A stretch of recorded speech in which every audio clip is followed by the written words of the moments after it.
Salut à tous. Aujourd'hui j'ai décidé de pas me faire chier et donc de faire un petit story time qui va être en plusieurs parties parce que c'est une histoire qui est, disons-le, vraiment très longue. Donc au moins vous savez déjà que ce ne sera pas une vidéo travaillée avec un texte bien taffé comme dans les alphas critiques. Et bon commençons. Alors ça c'est quelque chose qui s'était passé lorsque j'avais ma première chaîne YouTube que je vous invite si vous voulez à consulter, qui s'appelle Raphaël Fukushima, qui avait beaucoup plus d'abonnés que celle-ci. Mais voilà, c'est à vos risques et périls, hein, je vous jure, vraiment, c'est pas super bien. De base, je voulais faire donc des vidéos urbex. J'en avais fait plusieurs déjà avec un super ami qui s'appelle Ethan. Et le problème, en fait, c'est simplement que comme mon style de montage n'était pas assez performant, à chaque fois que je rajoutais une track au-dessus d'une track, etc., ça laguait de plus en plus. Bon, ça c'est logique.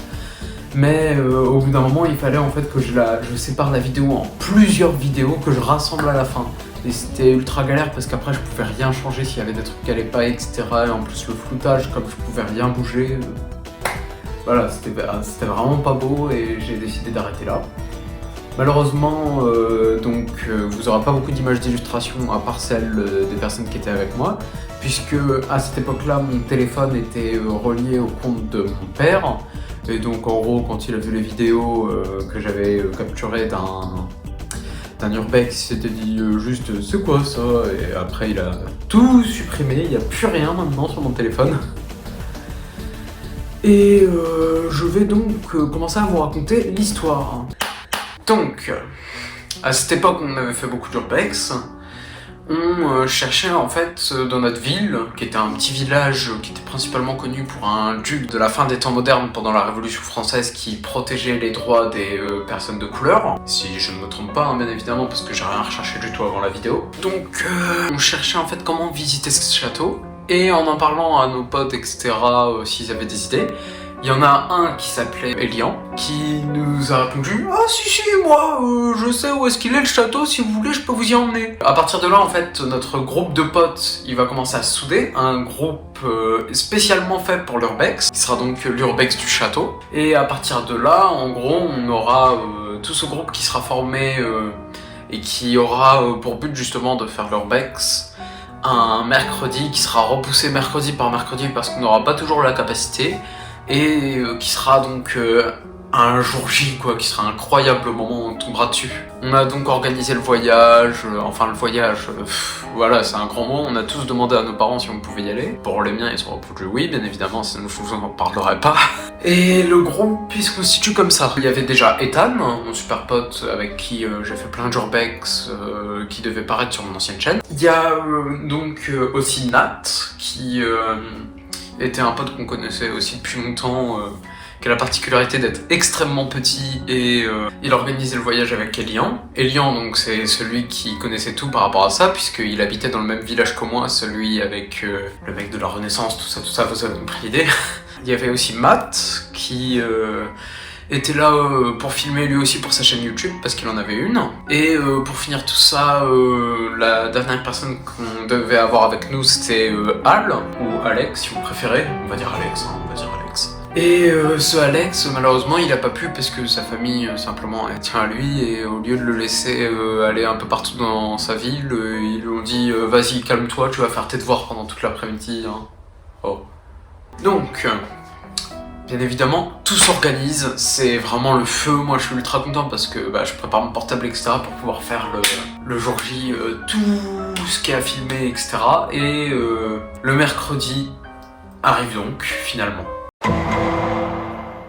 Ce jour-là, normal, je rentre en bus chez moi, etc. Je me pose, je fais un peu mes devoirs, et à partir de 14h30, si je me trompe pas, il y aura donc Nat et Ethan qui vont sonner à ma porte. Je vais y aller, et mon père m'intervient juste avant que je parte en me disant comme quoi j'ai 2 heures pendant lesquelles je peux rester chez mon pote, et il faut que je sois donc à 16h pile à la maison. Vous allez voir que ça va pas bien se passer, mais bon. C'est juste comme ça, je dis ça genre. Donc après on est sur le chemin vers la place centrale de la ville, puisque c'est là-bas qu'on s'était rendu rendez-vous. On voit donc Elian, il est donc en train de manger sa pizza à côté de la pizzeria du coin. Normal. Il y a Matt qui nous rejoint un peu après, et donc à partir de là, on se dit direct on y va, quoi. on s'arrête même pas chez lui, on fonce pour l'urbex. On était donc tous prêts, on avait tout ce qu'il fallait pour nous. Et principalement, ce seront Elian et Matt qui auront les vidéos que je vais vous montrer après. Mais on n'aura pas les vidéos hors de l'urbex, sachez-le. Donc, déjà, notre village, faut savoir que c'est donc un vraiment vieux village qui était assez spécial puisque en dessous, au rez-de-chaussée, on avait donc les boutiques, etc. sur les bâtiments. Et un peu au-dessus, on avait généralement des anciens bâtiments qui n'avaient pas été rénovés. Donc pour ceux qui avaient été rénovés, ce sont devenus des appartements. Pour ceux qui ne le sont pas, ce sont simplement des endroits désaffectés. Ce qui fait qu'il y a énormément de urbex à faire dans cette ville. Plein d'endroits, comme par exemple une bibliothèque, un kebab, etc. sont construits à partir d'anciennes maisons. Et c'est pas étonnant des fois donc de voir des maisons condamnées. Déjà, quand même, le speech, hein, c'est que on devait monter une colline qui était vraiment assez longue, ça devait faire 5-6 minutes de marche. C'est long pour une colline. Après là, on arrivait sur un champ, on devait tourner vers la forêt, vers une voie qui était uniquement dédiée pour les voitures de base, avec un tout petit trottoir. Et à partir de ce tout petit trottoir, on aura donc une porte qui s'ouvrira à nous sur un mur. Dès qu'on y ira, on sera dans l'urbex. Et bien évidemment, c'est interdit. Donc là sur le chemin, on avance, normal, on se raconte des blagues, on se raconte notre vie, et boum, on arrive donc face à une maison condamnée. Non, on sait pas trop ce que c'est, donc on se dit vas-y c'est cool. Et on s'approche petit à petit, on voit à côté d'une fenêtre un truc poilu. On sait pas trop ce que c'est. Même moi pareil, je suis un peu dans le doute. On est tous un peu dans le doute et on avance et c'est là qu'on va tomber sur... Je rigole de nervosité.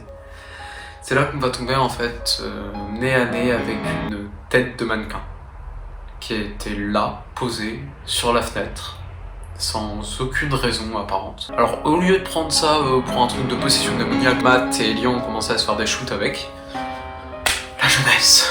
Arrivé vers la plaine dans laquelle on devrait après emprunter un chemin dans la forêt, Matt il a finalement décidé de reposer la tête. On n'allait pas se trimballer ça partout et que c'est dégueulasse. Voilà, on l'a trouvé au pied d'une fenêtre d'une maison condamnée. Je suis pas sûr que ce soit la meilleure idée de la garder avec nous.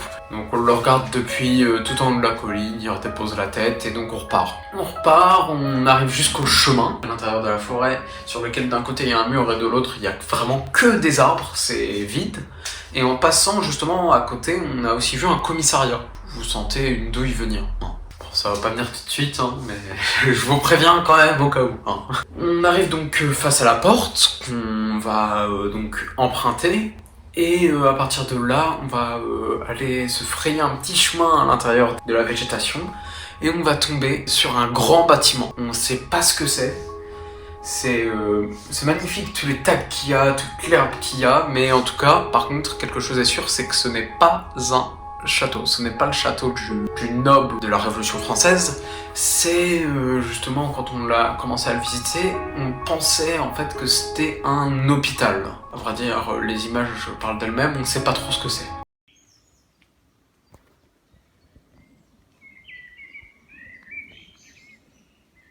Ceci est de l'art, mais c'est un peu flippant quand même, hein, donc je me casse. En continuant à avancer, on tombe toujours sur des vieux trucs et même des maisons. On ne sait pas d'ailleurs si c'était un camp de vacances, vraiment des habitations avec des rues, puisqu'il y avait aussi des lampadaires. C'est très perturbant parce qu'on ne savait pas du tout ce que c'était. Et en passant par là, justement, sur ce petit chantier, on va tomber sur un grillage. Enfin, une porte faite exprès pour les voitures.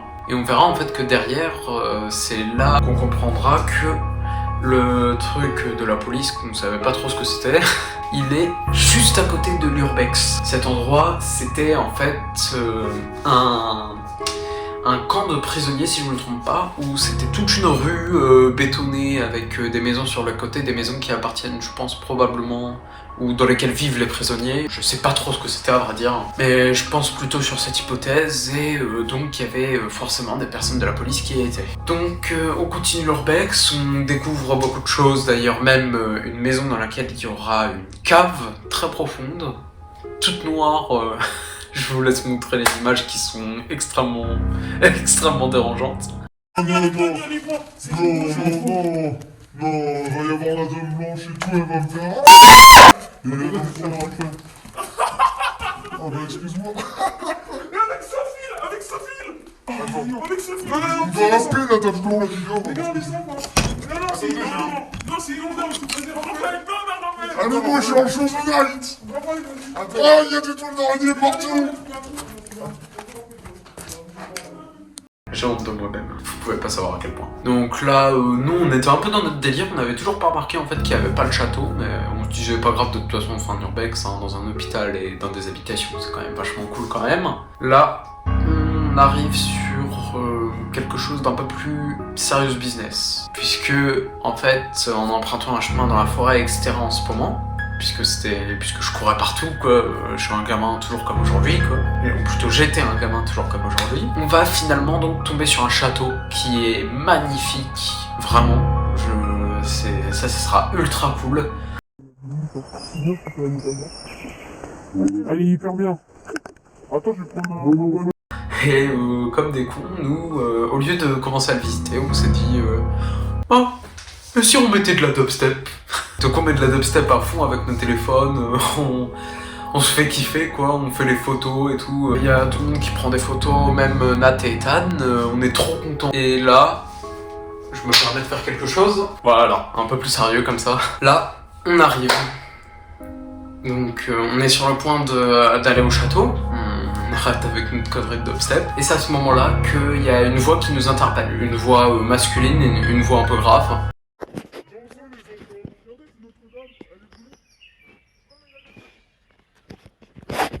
Je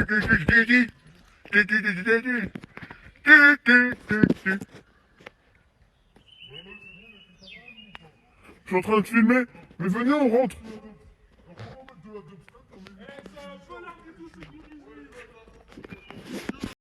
Et on se retourne donc par le chemin par lequel on est passé pour arriver jusqu'à là.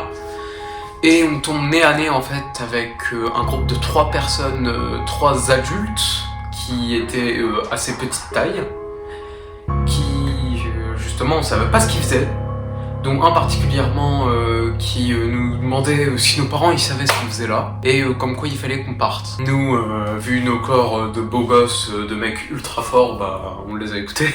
Et en partant justement il y en avait un du groupe de 3 qui genre nous disait une petite insulte quoi, c'était vraiment des connards, mais vraiment ils avaient pas l'air sympas du tout, ils avaient pas l'air clairs, c'était des personnes assez étranges. Et on retournera sur nos pas jusqu'à arriver à la porte d'entrée de l'Urbex. Finalement, donc ce qu'on va se dire c'est on va y retourner, on va continuer à filmer, on va faire tout le château et après comme ça on va pouvoir se barrer, retourner chez Elian, puis après retourner chez nous.